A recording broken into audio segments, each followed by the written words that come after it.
टाळकरी, वारकरी, कामकरी, कष्टकरी, तरुण मित्र मंडळ, आयोजक, नियोजक आपल्या सगळ्यांच्या वतीनं परमादरणीय, परमस्नेही नुकताच शासनाचा महाराष्ट्रातला वारकरी परंपरेतला सर्वोच्च पुरस्कार ज्यांना प्राप्त झाला, आमचं सगळ्यांचं श्रद्धास्थान मार्गदर्शक श्री हरिभक्तीपरायण आदरणीय संजयजी महाराज पाचपूर बाबांच्याच आज्ञेला स्वीकारून आम्ही या ठिकाणी बाबांच्या सेवेसाठी उपलब्ध आहोत.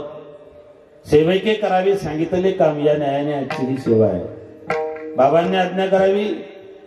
गेल्या अनेक वर्षापासून या ठिकाणी महाराजांचा पुण्यतिथीचा सोहळा या ठिकाणी साजरा होत आहे. हे माझं परम भाग्य आहे. सद्गुरू जोग महाराज वारकरी शिक्षण संस्थेतल्या सुरुवातीच्या असणाऱ्या अत्यंत सिद्ध असणाऱ्या विद्यार्थ्यांपैकी एक महान भगवत भक्त वारकरी शिक्षण संस्थेतले विद्यार्थी आटाळी गावाने वारकरी संप्रदायाला दिलं. हे आटाळी ग्रामस्थांचं असणारं त्या ठिकाणी भाग्य मायवा. महाराजांनी मला या ठिकाणी पाचारण केलं. हे माझं परम भाग्य. या कार्यक्रमासाठी लाभलेले महाराष्ट्रातले सुप्रसिद्ध, महाराष्ट्रातले गुणीजन, निष्ठावंत वारकरी, मृदंगाचार्य, तालसम्राट, परमादरणीय, परमस्नेही, की ज्यांचं मृदंग नुसतं ऐकत नाही, बघत राहावं असे बघे गुरुजी, त्यांच्याच जोडीला असणारे मृदंगाचार्य, तालसम्राट रोहनजी महाराज, महाराष्ट्रातल्या वारकरी परंपरेतलं माता शारदेची कृपापात्र असणारं, आपण ज्यांना टॉप 3 म्हणतो, त्याच्यातलं एक व्यक्तिमत्व, आमचे परमादरणीय, परमस्नेही, आमचे बंधू, भजन सम्राट, संगीत अलंकार, गान गंधर्व, कोणत्याही पदव्या लावल्या तरी कमी पडतील, नारायणजी गुरुजी खिल्लारे, त्यांचे सगळे सहकारी, कार्यक्रमात उपस्थित कथाकार, कीर्तनकार, प्रवचनकार, महाराज मंडळी, चोपदार, विनेकरी, आपण सगळेजण आपल्या सगळ्यांच्या चरणावरती साष्टांग प्रणिपात चिंतनाकडे वळतो. विठ्ठल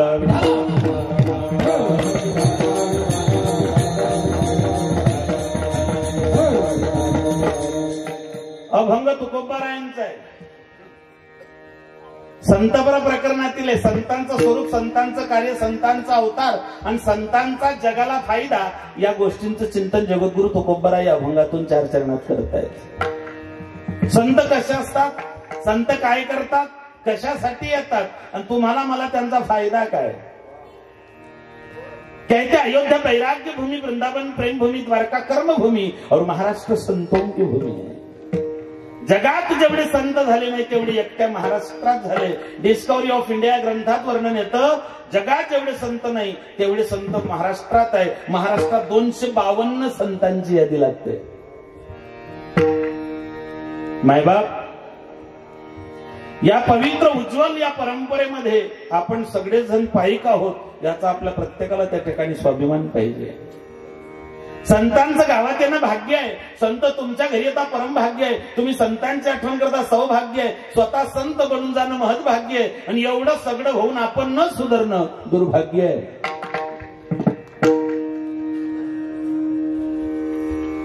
त्यांच्या सानिध्यात राहून आपल्या जीवनाचं कोट कल्याण करण्याची सुवर्ण संधी अटाळी ग्रामस्थांनी परिसराला लावलेली आहे. विठ्ठल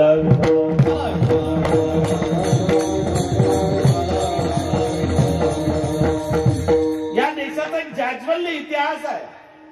हिंदुस्तान कोई जमीन का टुकड़ा नहीं, यह एक जीता जागता राष्ट्र पुरुष है. कश्मीर जिसका मस्तिष्क है, कन्याकुमारी जिसके पग पखारते, गुजरात और आसाम जिसके भुजाए, महाराष्ट्र जिसका आत्मा है, जिसके कणकण में ईश्वर और कंकर में शंकर बसता है. हिंदुस्तान कोई जमीन का टुकड़ा नहीं, यह एक जीता जागता राष्ट्र पुरुष है.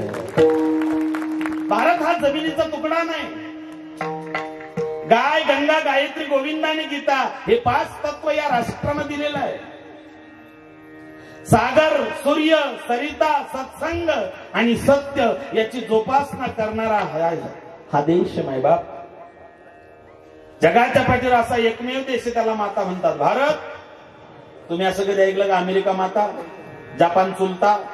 अजिबात नाही. भारत भारतासारखा देश नाही, महाराष्ट्रासारखं राज्य नाही, पंढरपुरासारखं तीर्थ नाही, पांडुरंगासारखं दैवत नाही. ज्ञानोबरायांसारखे संत नाहीत, ज्ञानेश्वरी सारखे ग्रंथ नाही, वारकरी संप्रदायासारखा पंथ नाही, रामकृष्णानी सारखा मंत्र नाही, रामायणासारखी आचारसंहिता नाही, दशरथासारखा बाप नाही, कौशल्यासारखी माई नाही, रामासारखा मुलगा नाही, सीतेसारखी सून नाही, उर्मिलीसारखी जाऊ नाही, श्रुतकीर्ती मांडवीसारखी देराणे जेठाणे नाही, भरतासारखा भाऊ नाही, लक्ष्मणासारखा बंधू नाही, हनुमंतासारखा सेवक नाही, विभीषणासारखा मित्र नाही, रावणासारखा शत्रू नाही, कोल्ह्या इतका लबाड नाही, कावड्या इतका धूर्त नाही, काजडा इतकं काळं नाही, लोण्या इतकं मऊ नाही, माणसाच्या शरीरासारखं दुसरं कोणाचं शरीर नाही, आणि छत्रपती शिवाजी महाराजांनंतर पुन्हा राजा झाला. ज्या राष्ट्रात आपण जन्माला आलो, ज्या राष्ट्राने स्वाभिमान शिकवला, राकट देशा कनखर देशा दगडांच्या देशा प्रणाम घ्यावा माझा हे श्री महाराष्ट्र देशा, त्या मातीत आपण जन्माला आलो. हा तो देश आहे की ज्या देशात धर्मावरती जर आक्रमण झालं तर गवत्यांच्या पात्यांना भाल्याचं स्वरूप आलं. त्या राष्ट्रात आम्ही जन्माला आलेलो आहोत आणि त्या राष्ट्रात शस्त्र आणि शास्त्र या दोघांची सांगड आमच्या संतांनी भगवद्गीतेच्या माध्यमातून घालून दिलेली आहे. विठाल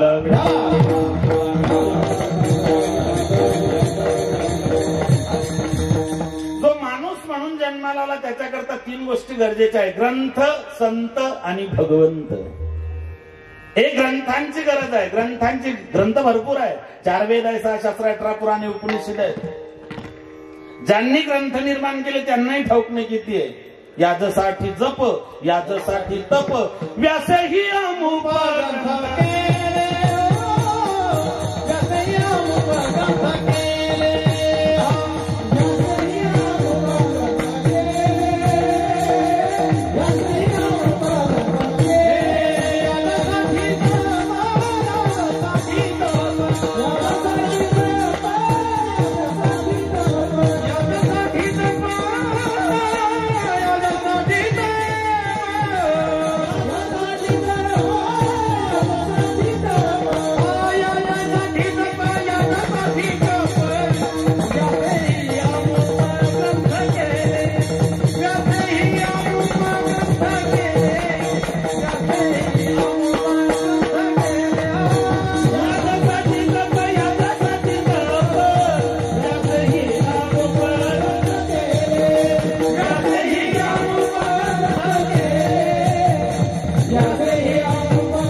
जप, याजसाठी तप, व्यासही अमुक ग्रंथ केले.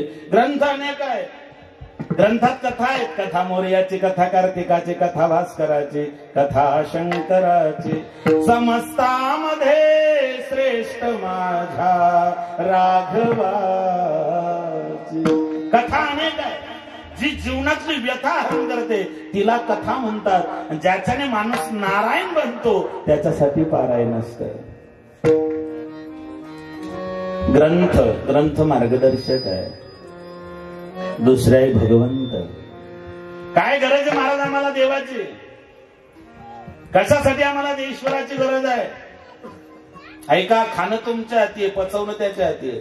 झोपणं तुमच्या हाती आहे, पाठ ठेवणं त्याच्या हाती आहे. गाडी घेणं तुमच्या हाती, पण तिच्यावर बसून आटाडीपर्यंत पोहोचवणं त्याच्या हाती आहे. गहू पिकवणं तुमच्या हाती, पण तो खाऊ द्यायचा की नाही हे त्याच्या हाती आहे. घर बांधणं तुमच्या हाती, पण त्याच्यात राहू द्यायचं की नाही हे त्याच्या हाती आहे. आमच्या गावात एका 80 लाखाचा बंगला बांधला. इम्पोर्टेड वस्तू लावल्या सगळ्या. वास्तुशांतीचं कीर्तन ठेवलं. पाहुण्या रावड्यांना बोलवलं. रात्रभर बुंदी गाडली. म्हातार रातभर बुंदीजवळ थांबलं. कोणाला मुठभर बुंदी खाऊ देईना. पहाटे 7 वाजता उजाडलं. हॉलमध्ये गेलं. हॉलमध्ये चिकणी फरशी बसवली होती. त्याच्यावर नातून पाणी सांडलं होतं. हे जसं सरकलं पुन्हा उठलंच नाही. बंगला बांधणं तुमच्या हाती, पण त्याच्यात राहू द्यायचं की नाही त्याच्या हाती आहे. मग तो कोण? तू का म्हणे त्याचे नाव विश्वंभर. तू का म्हणे त्याचे नाव विश्वंभर.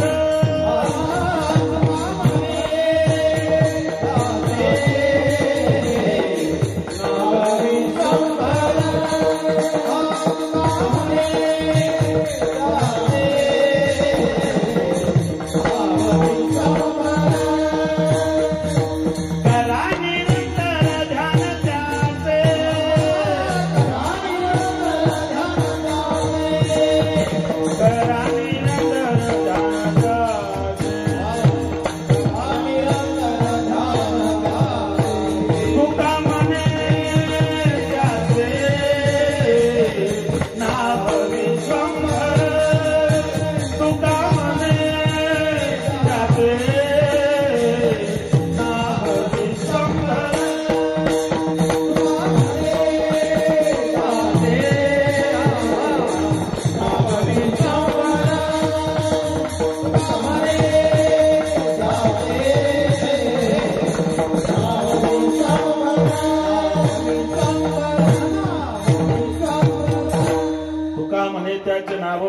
विश्वंभर करा निरंतर ध्यान त्याचे. बाबा गोस्वामी वर्णन करतात, विश्व भरण पोषण कर जोई.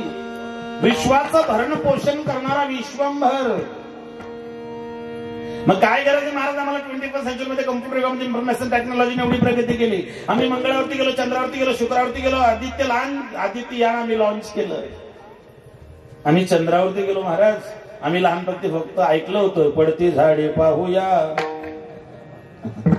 आमच्या शास्त्रज्ञांनी आम्हाला चंद्राच्या मामाच्या गावालाच नेऊन पोहोचवलं. जुन्या काळातले गाणे लय गोड होते, पडती झाडे पाहूया मामाच्या गावाला. त्याच्या पुढचं वाक्य लय गोड होतं, मामी मोठी सुगरण. तेव्हा मामी सुगरण होती, आता मामी भाचा पाऊस दुधात पाणी वतती.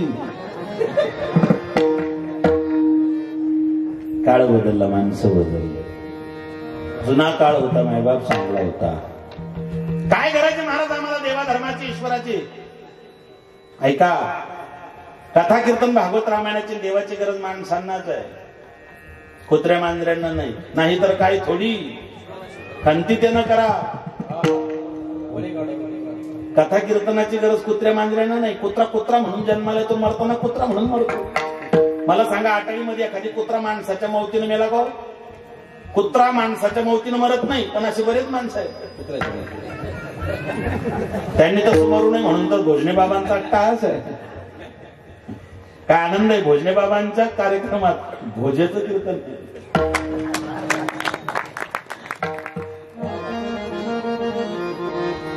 माझ्या गावाचं नाव ज्ञानेश्वरीत आलं बरं, विठ्ठल.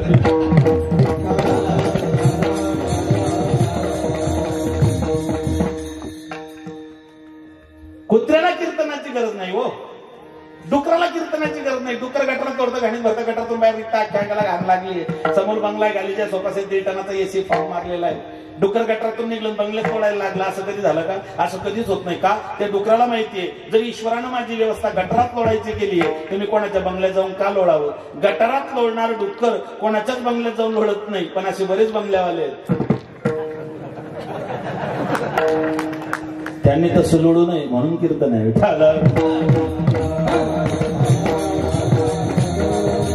ईश्वराची गरज कशासाठी? तर ऐका, चाले हे शरीर. एका पोराला म्हटलं काय चाले शरीर, तो म्हणे पायाचे सत्य. शरीर जर पायाच्या सत्याने चाललं असतं, मग प्रेत का चालत नाही? आणि प्रेत जर चालायला लागलं असतं तर खांदेकऱ्याला त्यांनी सांगितलं असतं, पोरं हो, तुमच्या तब्येती काही बरोबर नाही, तुम्ही अशा डांबरी रोडने या, मी तुम्हाला असं शॉर्टकट पत्र्याच्या शेडमध्ये भेटतो. एक पोरग सायकल शिकलं, सायकल असो मोटरसायकल असो, माणूस पडल्याशिवाय शिकत. सायकल असो मोटरसायकल असो, माणूस पडल्याशिवाय शिकत. सायकल असो मोटरसायकल असो, अजून दुसरं काय असो, 23 तारखेचं माणूस पडल्याशिवाय.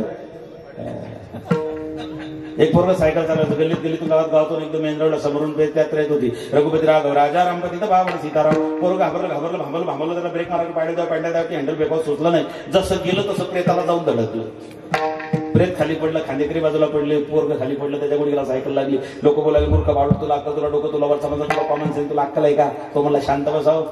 लोक म्हणले गदड्या, तुला काही कळतं का? तो म्हणलं शांत बसा. जो खाली पडला तो एक शब्द बोलत नाहीये. मला हेच म्हणायचंय, जो पडतो तो एक शब्द बोलत नाही. बाकीचे का गावात धिंगाणा घालतात तेच कळत नाही. लेकराला कळत होतं का? त्याचं उत्तर नाथ महाराज देतात. परिमळ गेली आयुष्य फुलं देठी, आयुष्य शेवटी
सेवा म्हणून देवाची गरज आम्हाला आहे. मायबाप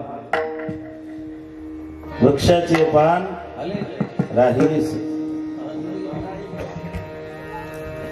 देव सगळ्या ठिकाणी. देव नटला नानापरी भरून उरला. ईश्वरा सर्वभूत नाम. विठ्ठलजी विस्तरी भरला. देव सगळ्या ठिकाणी. सर्व घटी राम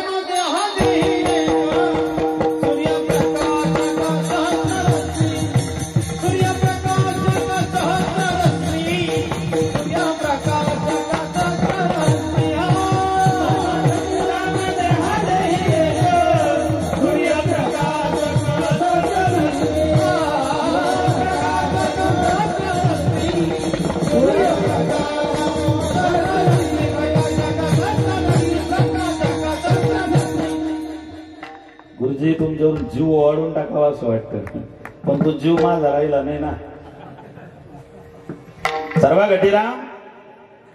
देव सगळ्या ठिकाणी. लाकडा ते अग्नी ते माणसा ते जनावर ते 2 पायाचे 4 पायाचे 8 पायाचे 6 पायाचे बिना पायाचे भरपूर पायाच्या सगळ्या ठिकाणी देव आहे. लाकडात देव आहे, अग्नीत देव आहे, पाण्यात देव आहे की नाही? पाण्यात देव आहे की नाही? दुधात देव आहे की नाही? मग दुधात पाणी टाकल्यावर पाण्यातला देव पाहत नसेल का? केली चोरी रात्र अंधारी, बाजूला नवते बाजूला चारी. अचानक टिपण झाले खाली पडली सही, पाहणारा पाहतो तुला जाणीव याची नाही. तुम्ही किती अंधारात पाप करून या, तुमचा डिजिटल फोटो तिथे निघल्याशिवाय राहत नाही. देव तुमचं माझं सगळ्यांचं ऑडिट करणार आहे. एखाद्यानं म्हटलं मी लय सात्विक होतो, मी लय धार्मिक होतो, मी लय दान धर्म केला, मी लय परमार्थ केला. यमराज म्हणला तुझा अख्खा बायोडाटा माझ्याकडे. त्यांनी यमराजाला सांगितलं तुमचा काहीतरी गैरसमज होतोय. यमराज म्हणला माझा गैरसमज होतोय. म्हणले हो. यमराजांनी चित्रगुप्ताला सांगितलं लाव रे तो व्हिडिओ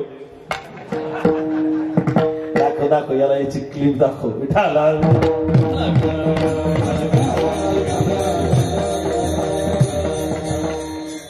देवाची गरज काय? प्रारब्ध माझे सहसा तळे नाम तुझ विन रामा मज कंठ वेना. लक म्हणा, भाग्य म्हणा, नसीब म्हणा, किस्मत म्हणा की तकदीर म्हणा. 2 अक्षराचं लक आहे, 2.5 अक्षराचं भाग्य, 3 अक्षराचं नसीब, 3.5 अक्षराची किस्मत, 4 अक्षराचं तकदीर. हे सगळं कर्मावरती अवलंबून आहे. कोई लाख करे चतुराई, कर्म का लेख मिटे नारी भाई. वाह वाह. इस दुनिया में भाग्य के आगे चलना किसी का उपाय. कागज हो तो हर कोई बाचे, कर्म न बाचा जाए. एक दिन इसी कर्म के कारण पन को गए थे रघुराई. कर्म का लेख मिटे नारी भाई. चुकत नाही. उन्हाळ्याचे दिवस आमराई फुललेली आहे. शेतकरी निवांत झोपलाय.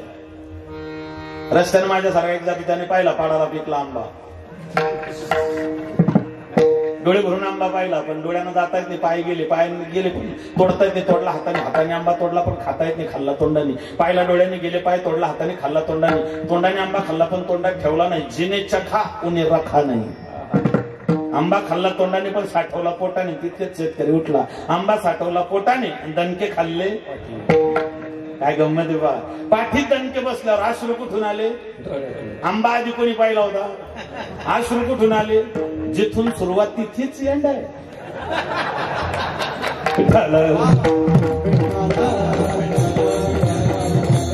महाराज म्हणतात ते टाळता येत नाही,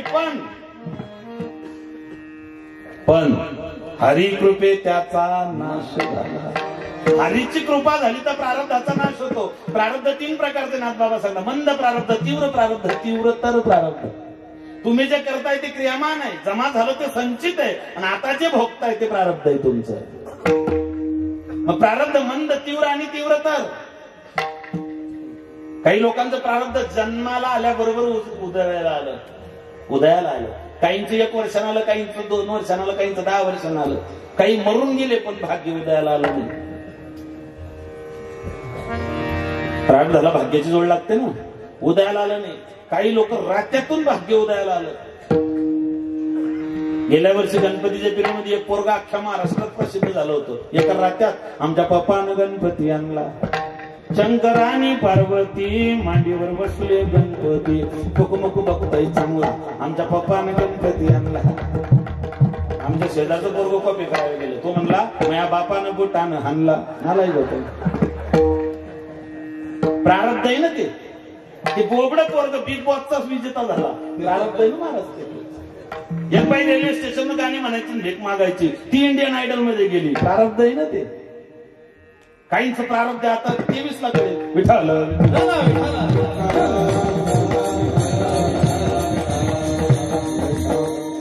प्रारब्ध टळत नाही, पण हरीची कृपा झाली तर टाळता येतं.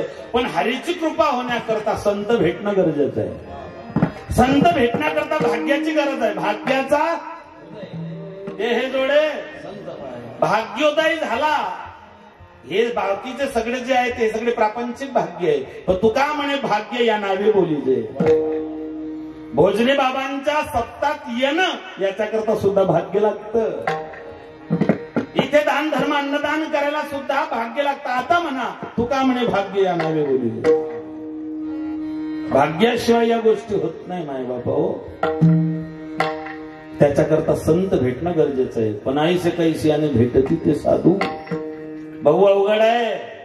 चंद्रामृत सुखे सेवेल असता जाता रवी धरवेल. साधूची भेट होणं दुर्मिळ आहे, दुर्लभ आहे. साधू ओळखता येत नाही. सा प्लस धू इज इक्वल टू साधू. सध्या लोक कोणालाही साधू समजायला लागले. तुम्हाला फक्त माहिती पडलं पाहिजे कोणीतरी चमत्कारिक साधू आला. सुटले लोक. मागे आमच्याकडे चादरवाला बाबा आला होता. चादर टाकली की रोग जायचा. लोकांनी अशी गर्दी केली, चादर फाडून फेकली.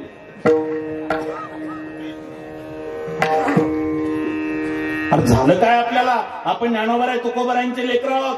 बाप दाखवणे तर श्राद्ध कर या न्यायानं भोजने बाबा आयुष्यभर जगले. त्यांचे अनुयायी आपण आहोत. कोणाच्या मागे जावं हे आपल्याला कळायला पाहिजे. अरे एवढी थोड श्रेष्ठ परंपरा आहे. आणि ध्यानात ठेवा, वारकरी संप्रदाय हा व्यक्तिनिष्ठ नाही, हा तत्वनिष्ठ संप्रदाय. तत्वनिष्ठ आहे. ज्ञानोबरायांनी 750 वर्ष अगोदर सांगितलं एक तत्व नाम, त्याला दृढ धर. इथे तत्वाशी कॉम्प्रोमाइज नाही. काय झालं बघा, जे तत्व ज्ञानोबरायांनी सांगितलं तेच नाथबाबांनी सांगितलं. जे नाथबाबांनी सांगितलं ते तुकोबारायांनी सांगितलं. जे तुकोबारायांनी सांगितलं तेच निडोबारायांनी सांगितलं. जे निडोबारायांनी सांगितलं ते सद्गुरु जोग महाराजांनी सांगितलं. जे सद्गुरु जोग महाराजांनी सांगितलं ते सद्गुरु मामांनी सांगितलं. जे मामांनी सांगितलं तेच मारुतीबा गुरव असतील, बंकट स्वामी असतील, मोठे बुवा असतील, नतुसिंग बाबा असतील, कुरेकर बाबा असतील किंवा भोजने बाबा असतील. या सगळ्यांनी यांनी वेगळं दुकान मांडण्याचा प्रयत्न कधीच केला नाही. एक तत्व, तत्वनिष्ठ संप्रदाय आहे. आणि मला या गोष्टीचा स्वाभिमान आहे की मी या संप्रदायाचा पाईक आहे. कारण मी ज्यांचं लेकरू आहे ते वाघ होते. वक्ते बाबा विठाल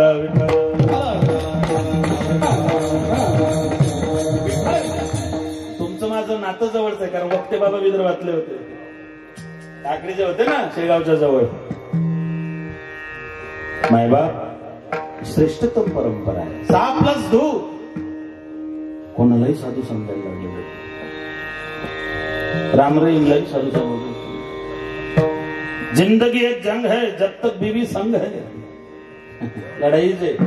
म्हणून पुरुष मंडळी बायकोशी भांडताना जरा सांभाळून, घराशी बायकोशी भांडताना एक गोष्ट ध्यानात ठेवायची की आपली बायको मुख्यमंत्र्याची लाडकी बहीण आहे.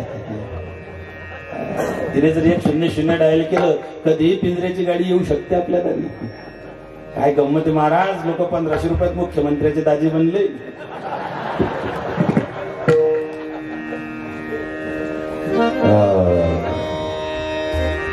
मायबाप काही गोष्टींना मर्यादा आहे. शासनाला धन्यवाद एवढ्यासाठी आहे की त्यांनी लाडक्या बहिणीला नाही, या गोमातेला 78 वर्षात पहिल्यांदा राजमातेचा दर्जा प्राप्त करून दिला. माझ्या मराठीचा बोल कौतुकी अमृताचा पैजा जिंके तिला अभिजात भाषेचा दर्जा प्राप्त करून दिला. आणि 1961 पासून महाराष्ट्र राज्याची निर्मितीपासून आमच्या बापाचा आळंदीमध्ये जाऊन जर कोणी सन्मान केला असेल तर यावर्षी मारुती बाबा कोरेकरांचा सन्मान केला. तो आमच्या सगळ्या वारकऱ्यांचा. हत्ती के पाव में सबके पाव. कोणालाही जिंदगी एक जंग आहे. बायकोला 45 नाव आहेत मराठी शब्दकोशात. बायको, पत्नी, दारा, भार्या, अर्धांगिनी, प्राणेश्वरी, वनिता, अजून पुढे बरेच नाव आहे मला पाठ नाही. इंग्लिश मध्ये काय म्हणतात? Wife, WIF, wife. त्याच्यातच सगळं आलं. Without information fighting everything.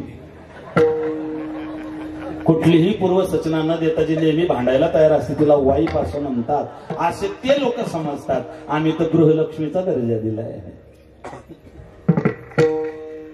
गृहलक्ष्मी, भाग्यलक्ष्मी, वैभवलक्ष्मी, महालक्ष्मी हा दर्जा फक्त. आणि माय तुम्हाला सांगतो, स्त्री जातीचा सन्मान जेवढा हिंदू धर्मात केला तेवढा दुसऱ्या कोणत्याच धर्मात केला नाही. कोणत्याच नाही. जिंदगी एक जंग है जब तक बीवी संग है. सीता से प्यार किया राम बन गए, राधा से प्यार किया श्याम बन गए, जबरदस्ती प्यार किया हराम बन गए, चोरी चुपके प्यार किया तो राम रहीम बन गए. कोई मिला ही नहीं तो बाबा रामदेव बन गए. देशासाठी, स्वदेशीसाठी त्यांनी त्याग करून घेतला. साधूचे एक अवघड आहे. खरा साधू ओळखता येत नाही. खरा साधू बलराम दादाला ओळखता आला नाही. खरा साधू सीतामाईला ओळखता आला नाही. खरा साधू बजरंग बलीला ओळखता आला नाही. नाही ओळखताय. रावण सीतेला जेव्हा पळवायला आला तेव्हा कोणाच्या रूपात होता? साधूच्या. मग मला सांगा, जगज्जननी सीतामाईला जर साधू ओळखता आला नाही तर आपल्या शांताबाईला ओळखता येईल का? मारुतीराय कालनीला साधू समजून बसते संजीवनी आणताना. बलराम दादा अर्जुन साधू बनून बसला होता सुभद्रेला पळवायला. नाही ओळखता आला. साधू ओळखता येत नाही. फार क्वचित आहेत. भोजने बाबांसारखे ज्ञानोबाराय सांगतात सर्वत्र दुर्लभ विरळा. अजून एक मला वाटतं कालेच्या अभंगातलं एक ओवी आहे, चरण आहे अभंगातलं. कोणी एकच सगळ्या नाही. कोणी एकच सगळ्या नाही. तसं सर्वत्र दुर्लभ भोजने बाबांसारखं. विठाला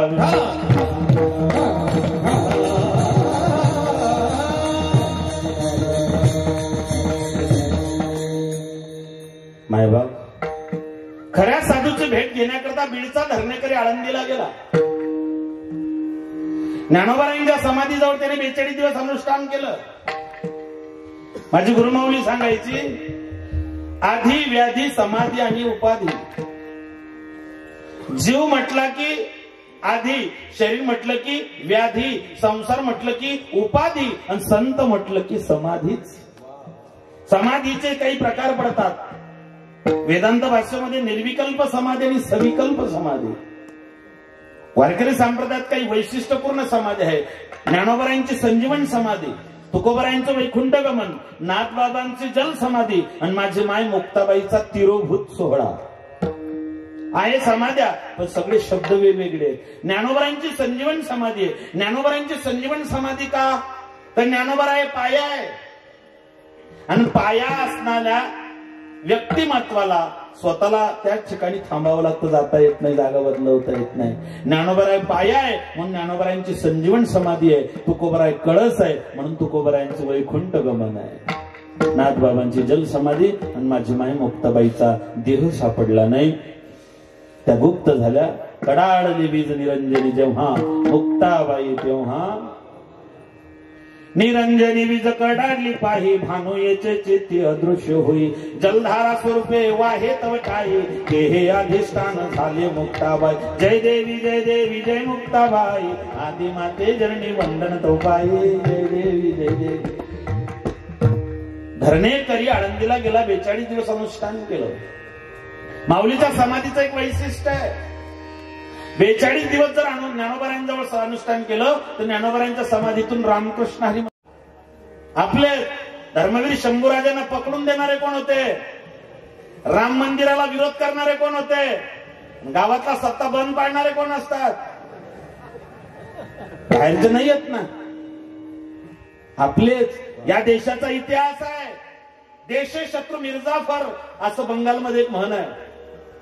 सिराज उद्दौला बंगालचा नवाब, तेव्हाच ब्रिटिश भारतातून हाकलले गेले असते पण आमचे फुटले. धर्माच्या विरुद्ध गेले, अधर्मी लोकांच्या सोबत गेले, ब्रिटिशांना साथ दिली.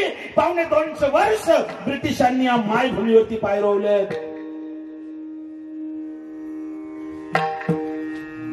पोरस त्यावेळेस 14 जानेवारी 1761 पानिपत झालं. 3 वाजेपर्यंत आम्ही जिंकत होतो, पण आमच्यातले काही निधर्मी लोकांच्या बाजूने गेले आणि आमचं तिथून 3 पूर्ण रात्रभर कत्लेआम झालं. ज्या ज्या वेळेस धर्मनिष्ठा सोडली, ज्या ज्या वेळेस धर्माच्या विरोधात गेले, त्या त्या वेळेस या देशाचा इतिहास रक्तरंजित झालेला आहे. यतो धर्म ततो जयः, धर्म रक्षति रक्षितः. धर्माचं रक्षण करा, धर्म तुमचं रक्षण करेल. मी नाही म्हणत, भगवद्गीता सांगते स्वधर्म सुखावह परधर्म पयावह. ज्ञानोबा सांगता देखा स्वधर्मा ते भजाल. स्वधर्म माई सारखा आहे, कामधेनू सारखा आहे. विषय पुढे येईलच तो. देवच नाहीत म्हणतात लोक. नास्तिक कहता मैं भगवान को मानता नहीं, लेकिन भगवान कहते बेटा तू मुझे मान न मान, लेकिन मैं तुझे मानता हूं क्योंकि तू मेरी बनाई हुई दुनिया में रहता है. नास्तिक म्हणतो मी देव मानत नाही, पण देव म्हणतो मी तुला मानतो कारण तू मी बनवलेल्या जगात राहतो. देवाला आपली गरज आहे म्हणून देव आपल्याला ठेवतो. ज्या दिवशी देवाला आपली गरज राहणार नाही, त्या दिवशी देव आपल्या दरवाजावर गर्दी जमा केल्याशिवाय राहणार नाही. एवढं कळालं तुम्हाला तरी लई झालं.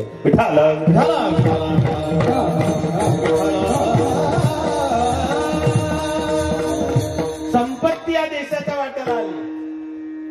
काय संपत्ती होती या देशात. जहां डाल डाल पर सोने की चिड़िया करती है बसेरा, वो भारत देश मेरा, वो भारत देश मेरा. जहां सत्य अहिंसा और धर्म का पग पग पड़ता डेरा, वो भारत देश मेरा, वो भारत देश मेरा. ये धरती है जहां ऋषि मुनि जपते हरि नाम की माला. हरि ओम हरि ओम हरि ओम.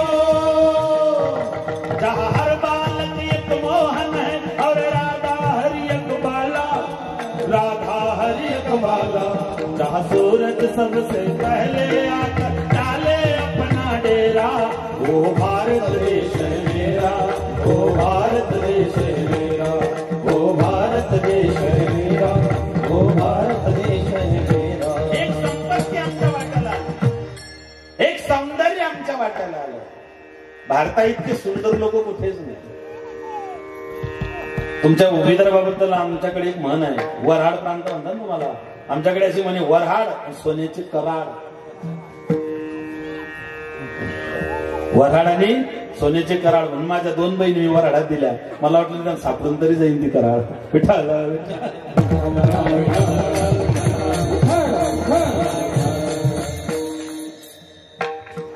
सौंदर्य भारतीयांच्या वाट्याला आहे.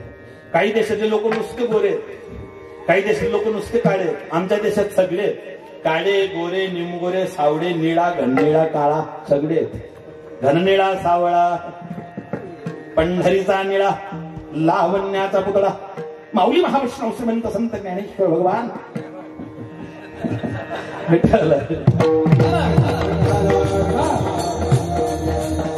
या आवाजाबद्दल एक समजा आता ऐसे होणे नाही. एक त्या आवाजाबद्दल होणे नाही. आणि संस्थेचे जे काही विद्यार्थी सिद्ध साधक भजने बाबांसारखे झाले, आता ऐसे होणे नाही. वैराग्याच्या गोष्टी आता होणेच नाही.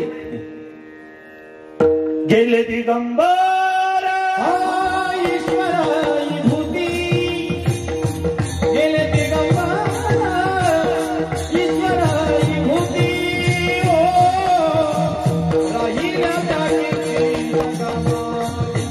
जगामागी, राहिल्या त्यागी जगामागी. ईश्वर विभूती, ईश्वर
टाळ्या इतक्या जोरात नका वाजवत जाऊ, फ्रॅक्चर गिक्चर झाला अजून पंचायत व्हायची. गेले दिगंबर ईश्वर विभूती, राहिल्या त्या कीर्ती जगा. काही देशातले लोक नुसते गोरे, काही देशातले लोक नुसते काळे, भारतात सगळ्या प्रकारचे लोक. काही देशातल्या लोकांचे नाक असे तरतरीत आहे, काही देशांच्या लोकांना नाकच नाही. आपलं शेजारचं नकट्या नाकाचं राष्ट्र, नाकच नाही नालायकांना तरी किती नाक लावतात ते. चीन नाकच नाही, असं वाटतं का बैलगाडीचं चाक फिरून गेलं इथे, दोनच छिद्र दिसतात, दुरून तास वाटतं की मोबाईलचा चार्जर खोचायची जागा आहे. हे सौंदर्य आमच्या वाट्याला आलं, संपत्ती, सौंदर्य आणि ज्ञान हे भारतीयांच्या वाट्याला आलं. माय बापा, हे ज्ञान संतांनी जगाला दिलं. तुम्ही संत माय बाप. माय माय किती गोड शब्द, माय. आई माता, आमच्या खानदेशात माळी, माळी. आता नवीन झालं मॉम. माय म्हटलं की अशी वट चिटकायचे. आई माय म्हणता भिडे वट आले वट, मावशी म्हणता पडे केवढे फट. तरी कोण आणलं होतं काय ठाऊक, माय मरो नेमका फायदा कोणाचा तेच समजत. आई ओठाला ओठ भेट, माय मॉम. अरे बापाचा डॅड झाला, मायचा मॉम झाला, भावाचा ब्रो झाला, बहिणीची शीट झाली. इतके गोल्ड नाव तुम्ही बदलून टाकले. बापाचं नाव बदलवलं, मायचं नाव बदललं, भावाचं नाव बदललं, बहिणीचं नाव बदललं, पण अजून बायकोचं नाव बदलवण्याची हिंमत नाही झाली तुमची. अजून बायकोला बोका म्हणणारा जन्माला यायचं आहे. आई आई माझा गुरु, आई कल्पतरू, कारुण्य सिंधू आई, वात्सल्य सिंधू आई, तुझं सांग मी बोलू आता कोणत्या उपाय. माय रामायणातला एक, का गेले वासुदेव बळवंत फडके फासावरती या मायभूमीसाठी, का गेले तात्या टोपे फासावरती या मायभूमीसाठी, का गेले धर्मवीर शंभूराजे वयाच्या 32व्या वर्षी हसत हसत मृत्यूला सामोरे या मायभूमीसाठी. जे मायभू तुझे मी फेडीन पांग सारे, आणि न आरतीला हे सूर्य चंद्र तारे. ही माय आमची. पृथ्वीचं एक नाव आहे क्षमा, धरती माता तिचं एक नाव आहे क्षमा. किती क्षमाशील आहे आमची माय. आम्ही सकाळी अंथरुणातून उठलो की पहिली लात कुणाला मारतो, धरतीला. म्हणून आमच्या ऋषीमुनी सांगितलं तिला लात मारायच्या आधी नमस्कार करा. समुद्रवस्य देवी प्रवस्तन मंडले विष्णुपत्नी नमस्तभ्यम पादर्शपत समश्वनी. माय तू विष्णुपत्नी आहे, आमची आई आहे. आमची माय एवढी क्षमाशील आहे. आम्ही दिवसभर तिला लाथांनी तुडवतो, आमचे सगळे कर्म तिच्यावरती होतात, आम्ही तिच्यावरती घाण फेकतो, ती कधी त्या ठिकाणी रागवत नाही. अहो एवढी क्षमाशील आहे आमची माय. जेव्हा तिच्या पोटात नांगराचा फाळ खोपसला जातो, आमची माय कणत नाही, विव्हळत नाही, शाप देत नाही. उलट ज्याने तिच्या पोटात नांगराचा फाळ खोपसला ती त्याच्या घरात धान्याच्या राशी ओतते. एवढी क्षमाशील आमची माय. या माईसाठी, या मातृभूमीसाठी, या मातीसाठी कित्येकाने आपल्या प्राणांची आहुती दिलेली आहे. शहीद आझम भगतसिंग वयाच्या 21व्या वर्षी फासावरती गेले मायभूमीसाठी. आईने विचारलं की भगत, हर एक नौजवान के दिल में एक अरमान होता है, तुम्हारे भी तो दिल में कोई अरमान होगा. तो भगत सिंह आईला सांगतायत की माँ, दम निकले इस देश के खातिर बस इतना अरमान है, बस इतना अरमान है. एक बार इस राह में मरना 100 जन्मों के समान है, 100 जन्मों के समान. या मायभूमीसाठी मरणं 1000 वेळा मरण पत्करावं लागलं तरी चालेल.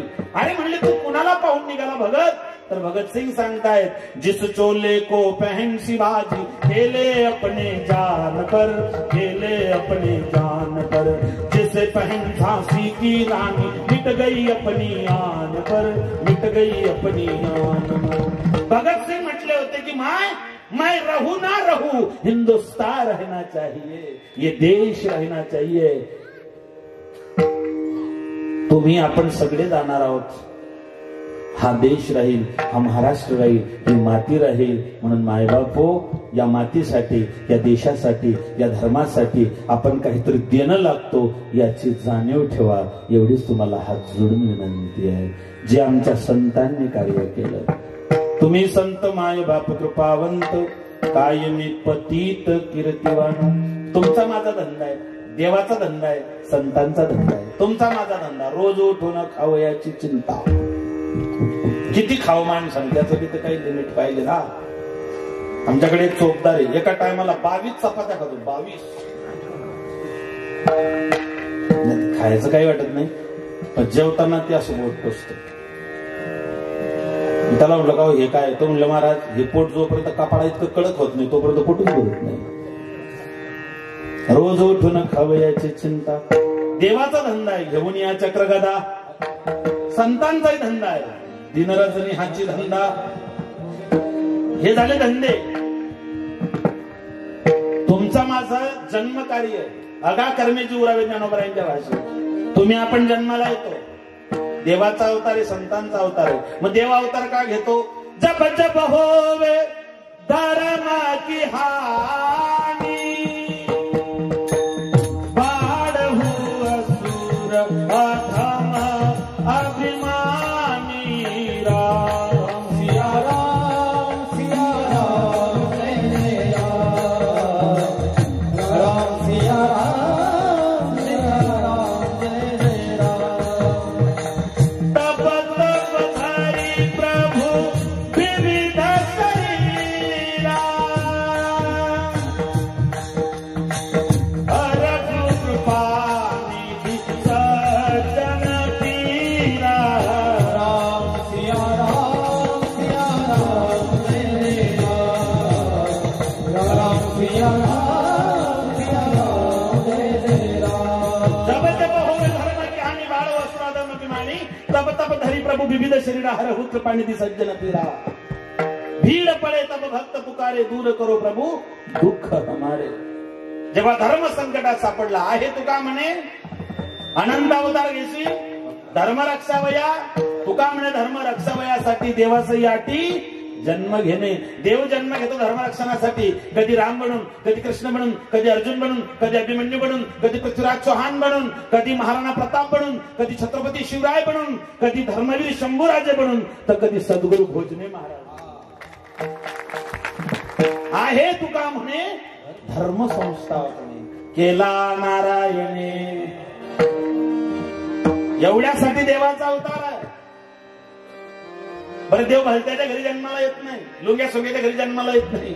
ज्याचा पूत धरण रविवार चुकत नाही, देव त्याच्या घरी येतच नाही. प्रभू रामचंद्राच्या 63 पिढ्या खपल्या. कालिदास मध्ये रघुवंश मध्ये कालिदास वर्णन करतात, आजन्म शुद्धानाम. अयोध्येचे लोक आजन्म शुद्ध होते. काही लोक सोमवारपुरते शुद्ध असतात, काही गुरुवारपुरते शुद्ध असतात, काही एकादशीपुरते शुद्ध असतात. मी तर असं म्हणेल, बरेच लोक श्रावण महिन्यापुरते माणसं बनतात.